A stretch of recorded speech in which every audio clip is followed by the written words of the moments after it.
اعوذ باللہ من الشیطان الرجیم بسم اللہ الرحمن الرحیم الحمد للہ رب العالمین الصلاة والسلام علی اشرف الانبیاء وعلی آلہ الطیبین الطاہرین اما بعد قال علی علیہ السلام کونا للظالم خصما وللمظلوم عونا۔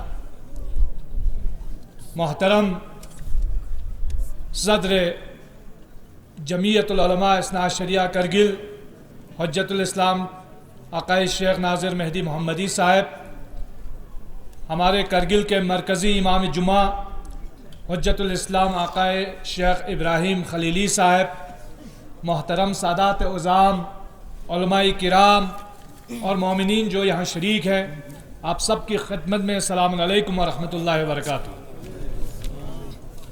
جیسا کہ میں نے یہ شرف حاصل کیا کہ حضرت علی علیہ السلام کے وصیت کا وہ جملہ جو آپ نے اپنے فرزندوں کے لیے فرمایا تھا کہ یاد رکھو ہمیشہ ظالموں کے خلاف رہنا اور مظلوموں کا ساتھ دینا۔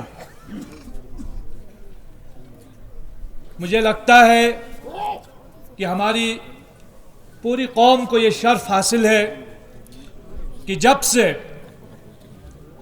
ایران میں انقلاب اسلامی کی کامیابی کے بعد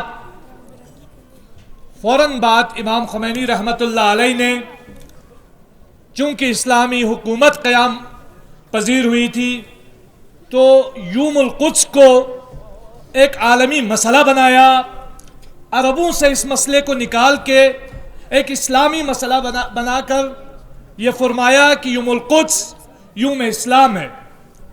ایسا نہیں ہے کہ حضرت امام خمینی کے اعلان سے پہلے علماء کرام یا مراجع عظام مسئلہ فلسطین سے غافل تھے یا فلسطین کے حوالے سے بات نہیں کرتے تھے، ایسا نہیں ہے۔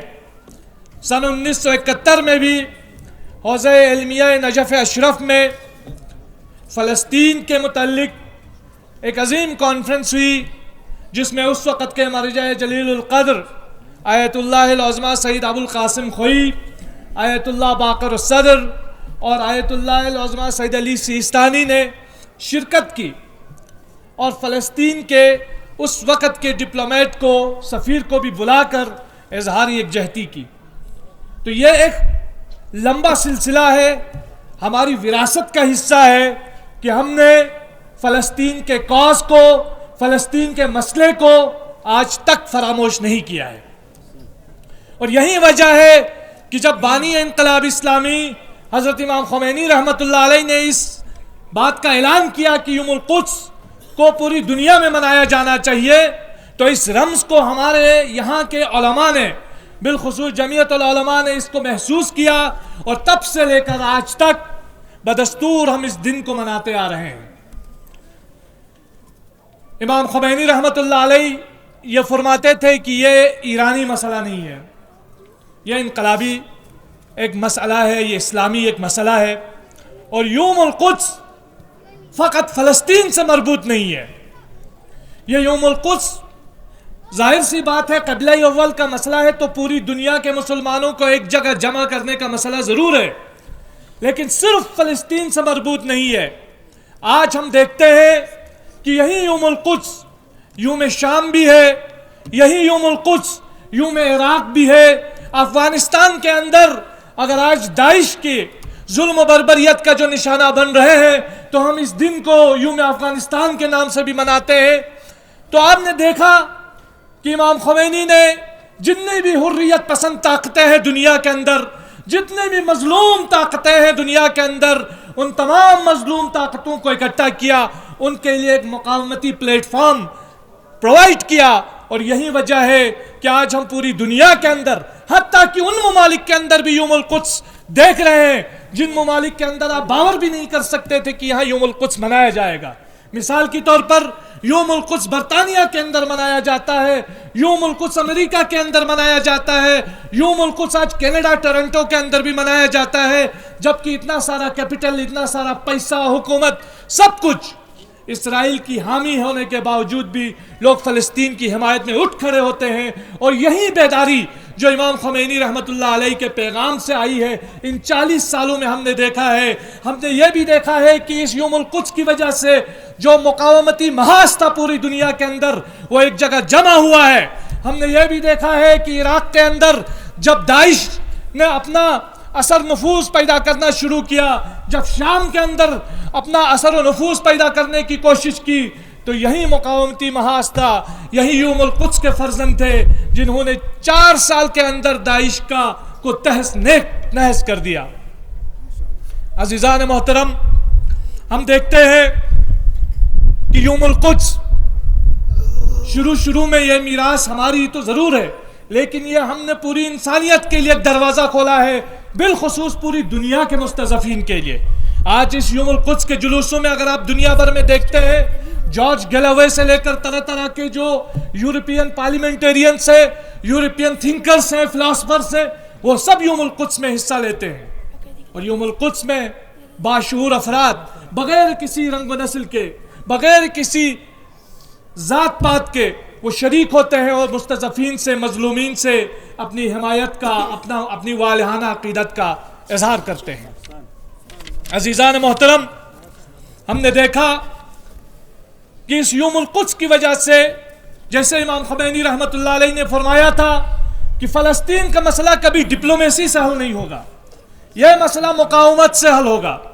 یہ مصالحتی ڈپلومیسی جو ہے یہ مقاومتی اسٹریٹجی کے سامنے فیل ہے. اور ہم نے دیکھا کہ کیسے ایکویشنز بدل گئے.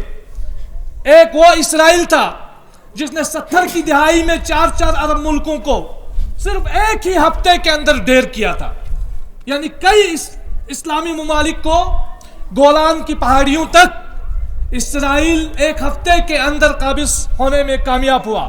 لیکن آج ہم دیکھتے ہیں کہ 2006 میں جب لبنان پہ حملہ ور ہوتا ہے تو 33 دن کی ذلت آمیز شکست ہوتی ہے. اس کے بعد ہم دیکھتے ہیں 22 دن حماس کے خلاف لڑتے ہیں، وہاں سے ذلت آمیز شکست ہوتی ہے. اور پچھلے سال تو ہم نے دیکھا کہ راکٹ کی برسات ہو رہی ہے اور اسرائیل جو ہے لوگ اپنا سر نہیں چھپا پا رہے تھے. وہ اس لیے کہ وہ یہ سوچ رہے تھے کہ شاید ان کا غلیل کا دور اب بھی چل رہا ہوگا، ان کے پتھروں کا دور اب بھی چل رہا ہوگا. لیکن مظلوم فلسطینیوں نے جب ان کے پاس کوئی راستہ نہیں بچا، کیونکہ سب عرب ممالک نے اپنے دروازے بند کر دیے اسرائیل کے سامنے، سر تسلیم خم ہو گئے، تو فلسطینیوں کے پاس کوئی چارہ نہیں بچا سوائے اپنے دفاع کے لیے.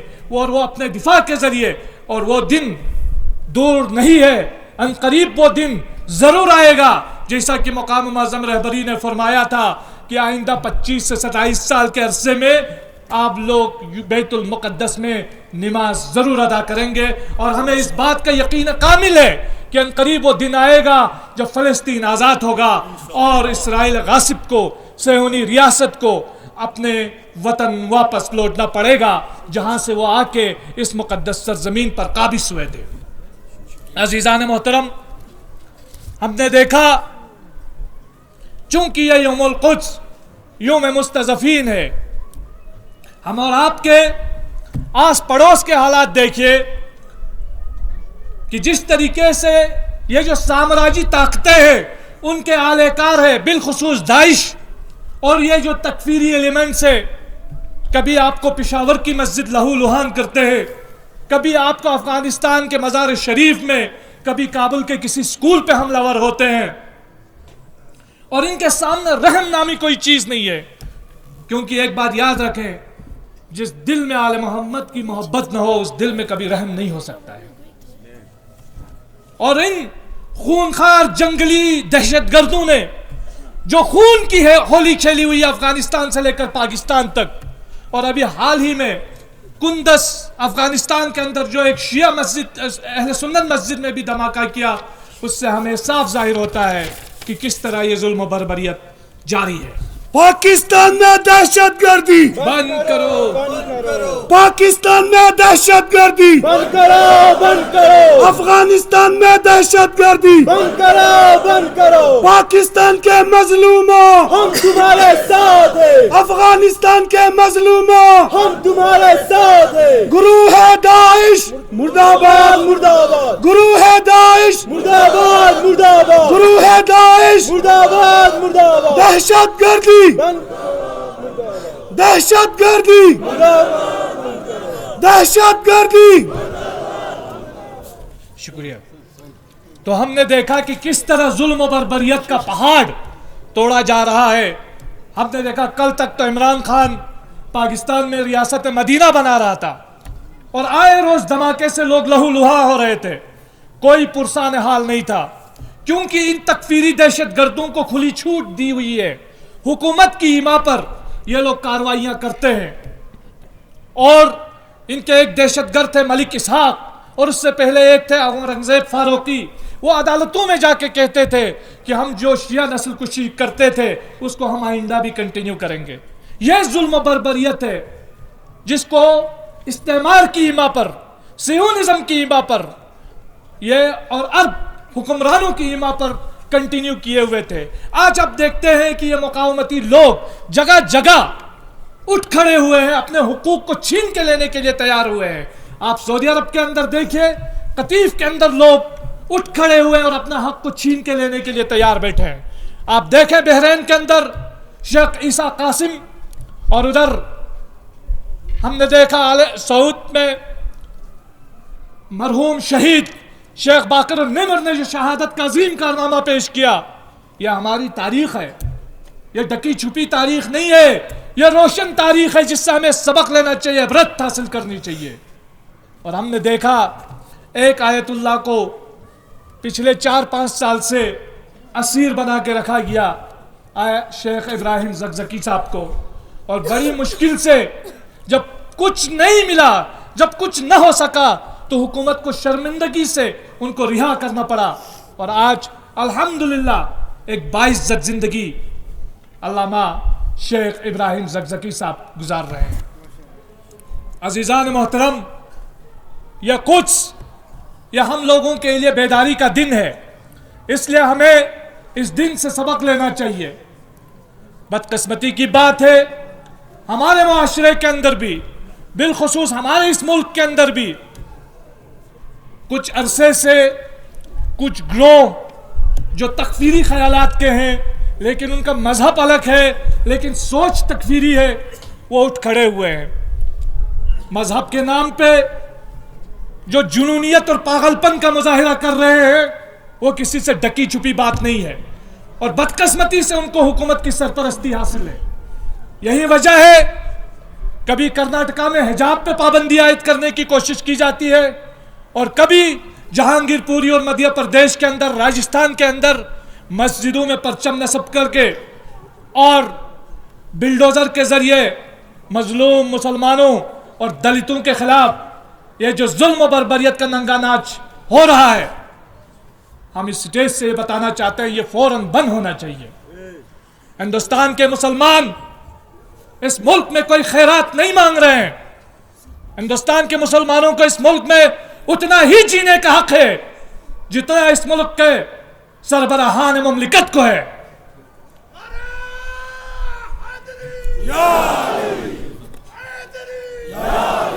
ملک کے حکمرانوں کو چاہیے کہ وہ ان لوگوں کو لگام لگائے جو اس ملک کو یرغمال بنا رہے ہیں, اس ملک کو راہ بھٹکا رہے ہیں, اور ملک کی ایک بڑی اقلیت کو ان کی عزت, ان کی غیرت پہ سوالیہ نشان لگا رہے ہیں.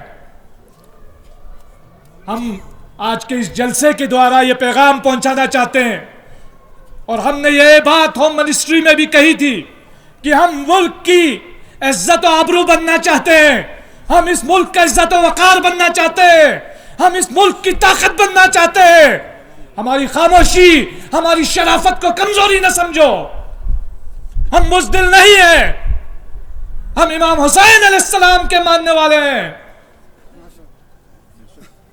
ہم سر اٹھا کے جینا جانتے ہیں اور سر کٹا کے بھی سر بلند رہنا جانتے ہیں. ہم تشدد پسند نہیں ہیں, ہم دہشت گرد نہیں ہیں, ہم بائی چوائس انڈین ہیں, بائی چانس انڈین نہیں ہیں. آپ اس بات کو یاد رکھیں. اور ہماری یوٹی انتظامیہ سے بھی گزارش ہے, 4 سال پہلے جب آپ لوگوں نے ہمیں یہاں ایک زبردستی ہمارے سروں پہ ایک یوٹی تھوپی، ایک لعنت جو ہمارے سر پہ تھوپی، اس کے بعد کہا کہ آپ کا وکاس ہوگا، آپ کے یہاں وکاس آئے گا۔ 4 سال میں ہم نے دیکھا ایک پبلک دربار نہیں لگا سکے، ایک آفس ڈھنگ سے نہیں بنا سکے، ایک جاب ٹھیک سے نہیں دے سکے۔ آپ کیا خاک وکاس دو گے ہمیں؟ آپ نہیں جانتے عزیزان محترم، آج ہم دیکھتے ہیں ہمارے نان گیزٹڈ پوسٹ کے لیے جو LRC دی گئی تھی، اس کے بعد بڑا شور ہوا، بہت شور مچایا گیا کہ ہم نے لداخیوں کو LRC دے دیا، یہاں کے لوگوں کی جاب محفوظ ہو جائے گی۔ آج ہم دیکھتے ہیں ہمارے گیزٹڈ جتنے بھی لڑکے ہیں جو گریجویٹ ہیں، پوسٹ گریجویٹ ہیں، ڈاکٹریٹ ہیں، کرگل بڑی مشکل سے تعلیم کی طرف آیا ہے، کرگل کی پہلی جنریشن PhD بن رہی ہے، اور آپ ان لوگوں کے لیے جاب نہیں دے سکتے۔ شرم آنی چاہیے آپ لوگوں کو۔ آپ کے پاس کوئی بورڈ نہیں، کوئی ایڈورٹائزمنٹ نہیں، کوئی PSC نہیں، آپ کر کیا رہے ہو؟ صرف فنکشنز کر رہے ہو، صرف ایونٹس کر رہے ہو۔ بند کرو، بند کرو۔ عزیزان محترم، ابھی ہمارے ٹیچرز نے، کالج کے ٹیچرز نے ہڑتال کی، پین ڈاؤن سٹرائک کیا۔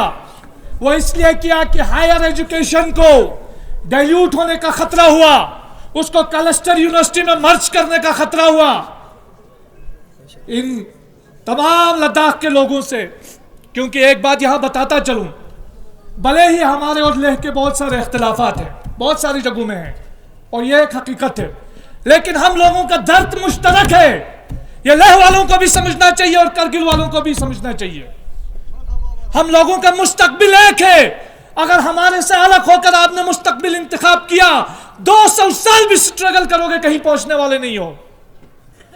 ہمارے اس سٹرگل کی کامیابی ہمارے اتحاد میں مضمر ہے۔ آپ اس بات کو آج سمجھو گے بہتر ہے۔ آپ یہ یاد رکھیں، جب ہمارے ٹیچرز نے یہاں پین ڈرائیو سٹرائک کیا، اور اس کے بعد یہاں ہمارے کلچرل کمشنر سیکٹری جو ہے، انہوں نے ایشورنس دیا کہ آپ لوگوں کو مرج نہیں کیا جائے گا، کیونکہ لے دے کے ابھی ہمارے پاس ہائر ایجوکیشن ہی بچا ہے، لے دے کے وہیں بچا ہے جہاں پہ ہمارے کچھ امپلائیز ہیں۔ باقی تو پولیس میں تو ہم دیکھتے ہیں کوئی پروموشن نہیں ہو رہا ہے۔ کشمیر کے اندر 94 میں جو اپوائنٹ ہوئے تو ان کا پروموشن ہو رہا ہے، یہاں 89 والے بیٹھے ہوئے ہیں، JEs کا AEs کا کوئی پروموشن نہیں ہے۔ آپ دیکھیں جب ہمارے یہاں ان امپلائیز نے پروٹیسٹ کیا تو کمشنر سیکٹری صاحبہ نے بولا، ہم ان کا شکریہ ادا کرتے ہیں، انہوں نے ایشورنس دیا، لیکن یہ بات یاد رکھیں، یہ ایشورنس ہمارے کیجول لیبرز کو بھی دیا تھا کہ مارچ میں آپ کا کام ہوگا، لیکن اب تک وہ کیجول لیبرز لٹک رہے ہیں، وہ غریب ہیں، اس لیے آپ ان کی بات نہیں سن رہے ہیں یوٹی انتظامیہ۔ عزیزان محترم، ہم نے یہ بھی دیکھا ہے یہاں ریزیڈنشل سکول بنے گا، آپ کو سانکو کو کالج دینے کی بات کی، ایک ڈرامہ یہ کیا کرگل کیمپس کے 2 وہ اس کو آدھا کر کے سانکو میں لیا گیا۔ اب نہ یہ ٹھیک سے فنکشن ہو پا رہا ہے، نہ وہ ٹھیک سے فنکشن ہو پائے گا۔ اگر دینا ہے تو ٹھیک سے دے دو بھائی، نہ آپ کا یونیورسٹی مکمل ہے، آپ کا وائس چانسلر، ڈین، رجسٹرار 200-250 کلومیٹر دور آفس لے کے بیٹھا ہوا ہے، آپ کیمپس صحیح سے فنکشن نہیں کر پا رہے ہو۔ ارے آپ ہمیں یہ دن مت دکھاؤ، ہمیں واپس وہی پرانے دن پہ لے جاؤ، وہی اچھے ہیں ہمارے لیے۔ اور آپ نے جو ظلم و بربریت جاری کی ہوئی ہے انتظامیہ، یہ سمجھے لوگوں کو دیوار پہ مت دھکیلو، لوگوں کو اعتماد میں لے کے کام کرو، لوگوں کے وکاس کے لیے کام کرو۔ آپ 5-5 ہزار کروڑ کا ہمیں یہ دوست دکھاتے ہو، یہ ڈرامہ کرتے ہو، یہ کس کے لیے ہے جب ہمارے لیے کوئی امپلائمنٹ نہیں ہے، جب ہمارے اسکولوں میں ٹیچر نہیں ہے، جب ہمارے لیبرز کے لیے سیلری نہیں ہے، کیجول لیبرز کے لیے ہمارے بارڈر پولیس آج بھی بھٹک رہے ہیں، در کی ٹھوکریں کھا رہے ہیں۔ تو میری یہ یوٹی انتظامیہ سے اس قدس ڈے کی مناسبت سے میری اپیل ہے، اور ایک اپیل آج کے اس جلسے کا میں تھوڑا اس سے استفادہ حاصل کروں گا اور اپنے یہاں کے مقامی سیاستدانوں اور یہاں کی سیاسی پارٹیوں سے کہوں گا. ہو سکتا ہے یہ سیاسی طور پر میرے خود خلاف جائے، لیکن یہ بات ہے، بات تو سچ ہے، مگر بات ہے رسوائی کی. آپ لوگوں نے پولیٹیکل پارٹیز بنائی. یہ شیخ نذیر صاحب کا یا کسی اور مذہبی ادارے کا کام نہیں ہے کہ راشن پانی کے لیے لڑے، جابز کے لیے لڑے. یہ سیاسی جماعتیں ہیں جو الیکشن نزدیک آتے ہی گھر گھر جا کر لوگوں کے پیر پکڑتے ہیں کہ ہمیں ووٹ دو، ہمیں ووٹ دو، ہمیں ووٹ دو. جب کرسی چھن جاتی ہے تو قیامت ان کے سروں پہ ٹوٹ پڑتی ہے. لیکن جب قوم کے حقوق کی بات آتی ہے تو یہ اپنے کمفرٹ زون سے باہر ہی نہیں آتے ہیں. میری گزارش ہے آپ لوگوں سے ہاتھ جوڑ کے، براہ کرم آپ لوگ اپنے کمفرٹ زون سے باہر آئے. کچھ نہیں کر سکتے، ہمیں معلوم ہے یوٹی انتظامیہ آپ کی بات نہیں سنے گی، لیکن بولو تاکہ کل کو آنے والی نسل یہ نہ کہے کہ جب قوم پہ ظلم ہو رہا تھا یہ لوگ خاموش تھے. اپنے آنے والے مستقبل کو خراب مت کرو. قوم کے لیڈروں کا کام ہے لوگوں کو امید دینا، ان کو نا امیدی سے نکالنا. ان کے مستقبل کے ساتھ جب کھیلا جا رہا ہے، آپ لوگ اپیزمنٹ پالیٹکس میں مت پڑو. آپ لوگوں کے لیٹر پیڈ تعزیت ناموں اور شکریہ سے بھرے ہوئے ہوتے ہیں. کبھی قوم کی ایشوز پر بھی لیٹر پیڈ کا استعمال کیا کرو. کیوں نہیں آتی آپ کو غیرت؟ کیوں نہیں اٹھتے ہو آپ لوگ؟ تو یہ میری ایک مؤدبانہ گزارش ہے، براہ کرم اس کو پرسنل مت لینا. یہ میں دل سے بتا رہا ہوں اور اس قوم کا درد بتا رہا ہوں. اسی کے ساتھ ایک آخری چیز، چونکہ کرگل ڈیموکریٹک الائنس کی طرف سے ہم ہیں تو اسٹیٹ ریپرزنٹیٹو جمعیت العلماء کی حیثیت سے میں یہ بتانا چاہتا ہوں کہ ہم اپنے اسی 4 موقف پر ڈٹے ہوئے ہیں اور ہم انشاءاللہ قریب اپنے جمہوری انداز میں اپنی جدوجہد شروع کریں گے. میری گزارش ہمارے کو چیئرمین سے ہے، بار بار ہم نے ان سے گزارش بھی کی ہے، لیکن وجہ معلوم نہیں کہ وہ ابھی تک کوئی اجلاس کیوں نہیں بلا سکے. میری گزارش ہے کہ وہ جلدی فوراً ایک میٹنگ ضرور بلائے اور قوم کے ہر ایشو پہ آواز اٹھائے. انہی باتوں کے ساتھ میں ایک بار پھر آپ تمام لوگوں کا شکریہ ادا کرتا ہوں.